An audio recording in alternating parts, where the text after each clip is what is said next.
The shift made within ourselves, looking at restrictions as divergence rather than a dead end, is what transcends mere dreams to reality. Seeing limits and restrictions as a way to gauge your range in this game called life. A gauge similar to the one found on a car's dashboard. And just like one, as you hit higher and higher RPMs, pushing the engine to its capacity, we shift gears, allowing us to diverge from redlining. But unlike a gauge cluster, which plateaus at a visible range, ours is endless, and can't be just assumed by mere vision.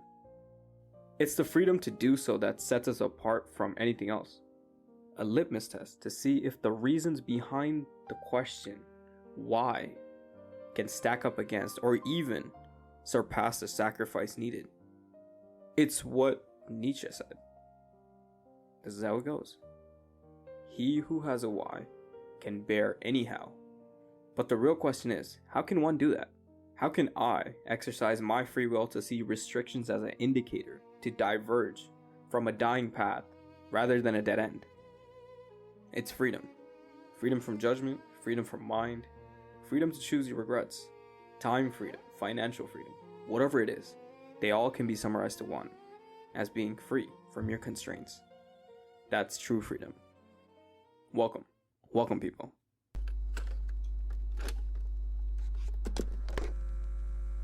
Welcome back to the pod. To Resonance, a place to tune out so you can tune into your resonance.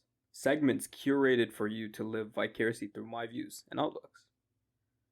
Today's episode is brought to you by me, but I actually have something. We supplement everything in our lives. In order to have a strong mind, you must build a strong body, a healthy body, an active body. So that's where supplements come in. From women's to men's health, anything you can get your hands on. They got it at Nutritology. Yes, Nutritology, not numerology. No, not astrology, none of those bullshit. I'm talking about Nutritology. Third-party tested Canadian brand that has from Shilajit to Mecca to ashwagandha, even lion's mane. Some of you know what lion's mane is. To even something as simple as vitamin D3 or even biotin. I personally used L-theanine. It's my 4th bottle now, so I reached out to them to see if I can get something because I personally use the brand and I trust the brand. And we got something. And we got something for you guys. A discount code as well as a link that you can click below. If you even take creatine, I got you. And you want it at a discount? We got you covered. I don't know what the discount is. Let me know. Try it, find it, use it, and you can let me know how it works.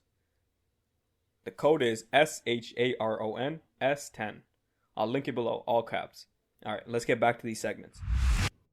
We made it to the 10th episode. Double digits. That's kind of crazy to me. I did not think I was going to get to 10. I can't wait to hit triple digits. It gonna happen. It might take a while, but it gonna happen. Today's episode is on freedom. What does it mean to be free? Can one attain freedom even if they're enslaved to something? And why do we tend to break that freedom or momentary peace to cause some sort of chaos? Freedom has always intrigued me. It's freedom to choose and not to be subjugated by what's seen as the best course of action coming from other people, you know? It always seemed to be controlling or rather manipulating, from academic achievements that you're supposed to get, to the career path you should embark on, to the friends that you should be around, all coming from good faith, but forgetting the individual in the process, you know? Dealing an unshuffled deck and playing it for them, yet forgetting the cards that they were already dealt with. You know, always had to hold up a persona that displays what's ideal, so you're not seen as fucked up. Kind of like an action figure, still in the box, holding a pose that's marketed to sell. Everyone has advice for you, everyone wants to help, yet they don't see that it starts to constrain us even more, narrowing the path ahead to fit a vision that's closer to theirs than yours. A path so long and wide with what seems to be endless opportunities, careers, life, and virtues, yet still feels that it's too controlled and narrow. Ironic, isn't it? You know, I get it. We're all human beings and we're naturally social, which plays a major role on why we feel connected to help and also why we take betrayal to heart, even worse than death. How can one be a free man if something as simple as words can tie them down? But then again, words are the precursors for any action. Before you can put anything to action, you must think it. So in turn, what I'm trying to say is that I guess words hold power. At least somewhat, right? Sorry, not somewhat, definitely. Especially if you haven't detached from things that are being said. It will seem to weigh heavy. I don't know if that's true for everyone, but it did for me, and would seem to loop over and over again until it's quenched. Quenched in a sense where it takes over and now it becomes an insecurity. Right, you seem to get attached to the words even more, or slowly dismantle it and detach from it, which takes more effort and time, let's be honest, and self-love and pain. So most of us choose to do neither, never detaching from it while simultaneously trying to think about it, avoiding it completely, hoping that if it's not addressed, it will just wither away on its own. Or worse yet, use external means to relieve that feeling. That's crazy to me. Or not, I guess not. We think that it's words that are vocalized by others that shelter us. But the truth of it is, it's our own that limits us. Because even if it's other people saying to us, we're the ones that hold on to those imprinted words and repeat it to ourselves, making any visions or dreams smaller than they were meant to. A dream that was meant to set you apart from others. A vision so big, it was ready to give you meaning.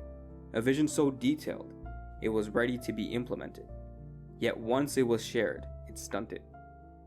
Have you ever felt like sometimes a vision shared once is too many? Especially if it's the wrong crowd. Because now all your uncertainties about it seems to be exploited.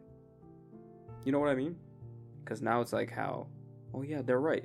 This could happen. I never thought about this. I thought about this, but I was still trying to see if I can go through it. This could happen, that could happen, and I'm going to lose everything, most of my work. And it's going to be embarrassing and whatever, so on and so on. You start to rebuttal and actively start to play through everything that could go wrong. Even the ones that are so minimal of a setback that it's hard to consider as one, you start to hesitate on those as well. Like these are the ones that play into the statement, making mistakes is what teaches us the most.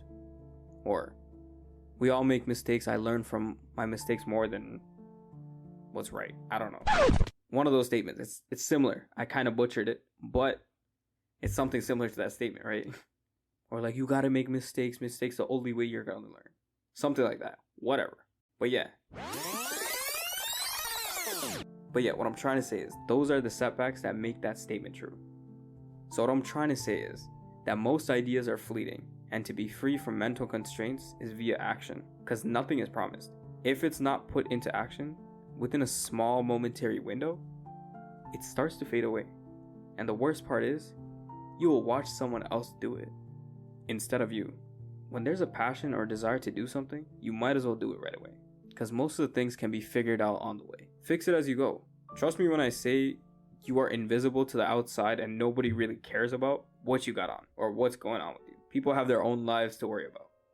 No eyes are on you except your own. Right? Then you start progressing. It's like 2 months in, 3 months in, whatever. You get some traction. But even then, it's not something worth remembering. So no eyes are truly on you until all eyes are on you. And by that time, you'll have enough gateway to navigate through. And you'll know when that is. You got no chains that tie you down, because the links that hold them in place are already broken. While exploring freedom, I came across Fyodor Dostoevsky. Hopefully I didn't butcher that. I think I did, but it's okay. And the book, The Notes from Underground. Amazing read. Before I even get into this, let me just say, amazing read. Or to be honest, I listened to the audiobook like a sane person, but I listened to it 3 times. It's a great read and a listen. It was only 4 hours worth of audio.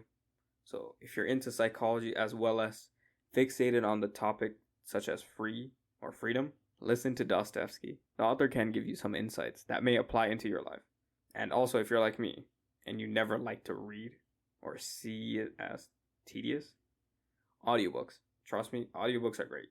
It's a better option. It's not as slow nor boring. But let's get right back to it. The book Notes of Underground, where the quote reads, "What man wants is simply independent choice. whatever that independence may cost and wherever it may lead. And choice, of course, the devil only knows what choice. It's not worthwhile to spoil the definition by adding restrictions. That choice must be in accordance with reason. Choice is often made quite apart from advantage and sometimes in the opposite direction to it. And in that case, it's not reason, but simply one's own caprice that's the most advantageous to us. Where in other words, freedom is the ability to choose even if it's irrational. That's what makes it freeing. Free from all constraints, good, bad, positive, and negative consequences. Free to choose for yourself without external manipulation. And if there is any, you're free to play into it. You're just free. It goes on further, exploring the idea humans will sometimes reject what's logical or useful, because being free means providing we're not bound by reason alone. Dostoevsky implies that if an ideal society where everyone acts rationally for the common good, then it would strip away the raw, messy, and irrational freedom that makes us human. Which, if you think about it, is ever so true, even in relationships where we keep going back to an ex that constrains the freedom, emotionally, mentally, or physically. Ideally, we are free without them, but some sort of internal pull that seeks the chains that tie us to them. And I guess that's a free will to choose chaos rather than order and be fine with it. But most of us aren't. But I guess, who wants what's predictable? It's boring. But having a say-so when to choose, that's what's freeing. Sounds counterproductive, but it's not. Right? It's a choice in situations that are predictable versus unpredictable. There are times you make decisions that favor predictability more, such as choosing a stable career path, daily routine, or saving money for your future. Am I right? But the ones that we deliberately embrace unpredictably more is so we can reap the reward at the end, because it would come at a higher turnover. That's what I mean. It's a choice to do so that makes it freeing, right? And to be honest, even with that choice, if you can't live or understand or even bear the outcome, positive or negative consequences, you'll never feel free. But there is one type of freedom that's terrifying. It's the free will to do nothing at all. A man of inaction. And the best example I can give you is from the same book as before, Notes from Underground, where the main character, the underground man, displays all of it. He's isolated from society, a man buried under self-consciousness, resentment, and endless analysis. A man with wants and desires higher than any, but feels the need to never put any action behind it. Since being free means proving that he's not bound to reason alone. He rejects the idea that humans are rational egoists who will always choose what benefits them, which I can agree to. It's such as choosing chaos rather than order. That's not the terrifying part. What worries me is the way he finds freedom from doing nothing at all. The choice put onto himself to be hyper-aware with endless options and paths, and yet choose to contradict the motives and express his freedom to do nothing and get nowhere, because it's freeing to him. It's the paradoxical human freedom. Free from everything, even the action that needs to be taken. Not choosing chaos or order. Just nothing. He's paralyzed from what could be to what should be, to what will be, and what's next. Imagine having a whiteboard with analysis, equation, trajectory, formula, writing, and drawing. All for it to be wiped away before you can step back and put it into action. Chained to feel free from no action. Ironic, isn't it? Displaying the fragmented, self-contradictory nature of freedom. I don't know if it can be classified as freedom. I don't know. Maybe it's a type of freedom. But all I know is that I'm not willing to explore this type of freedom, if it can even be defined as one. But I do know this.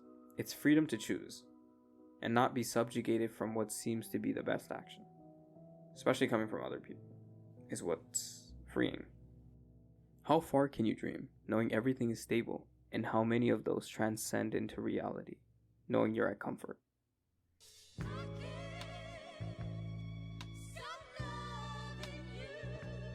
We made it to the end of the episode. Episode 10 is done. Sorry for you. I might do one more, because I do like this topic. It's a great topic, so fuck it. Who cares? But yeah, episode 11, I got something for it. But if you do want to message me on something, let me know the topic. I might end up changing it or delaying episode 11 so I can cover that. Yeah, also, if you haven't noticed, my Instagram got clipped off.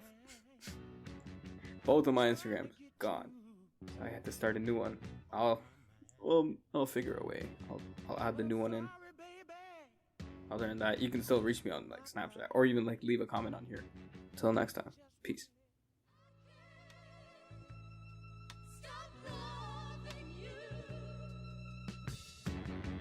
I've been trying